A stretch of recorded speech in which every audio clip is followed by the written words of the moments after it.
ವರನಟ doctor Rajkumar ವ್ಯಕ್ತಿತ್ವ ಹಾಗೂ ಕನ್ನಡ ಪರ ಹೋರಾಟ ಪ್ರತಿಯೊಬ್ಬ ಕನ್ನಡಿಗರಿಗೆ ಆದರ್ಶ ಅಂತ ಸಿಎಂ ಸಿದ್ದರಾಮಯ್ಯ ಹೇಳಿದರು.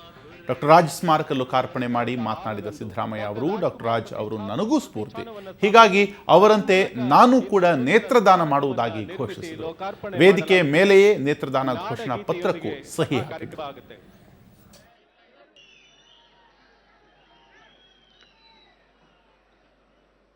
ನಾನು ರಾಜ್ಕುಮಾರ್ ಅವರಿಗೆ ಸಲ್ಲಿಸತಕ್ಕಂಥ ಗೌರವ, ಅವರು ಸತ್ತ ನಂತರ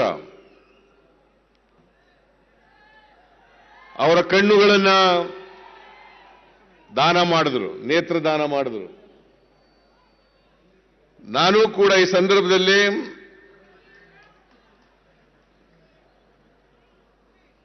ರಾಜ್ಕುಮಾರ್ ಅವರನ್ನ ಅನುಸರಿಸಬೇಕು ಅಂತೇಳಿ ಅನಿಸುತ್ತೆ.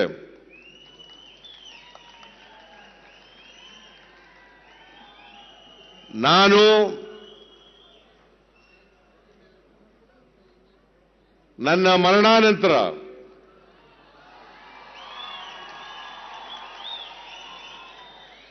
ನೇತ್ರದಾನ ಮಾಡುತ್ತೇನೆ ಅಂತಕ್ಕಂಥ ಮಾತುಗಳನ್ನು ಈ ಸಂದರ್ಭದಲ್ಲಿ ತಿಳಿಸಲಿಕ್ಕೆ ಬಯಸ್ತಾ ಇದ್ದೇನೆ.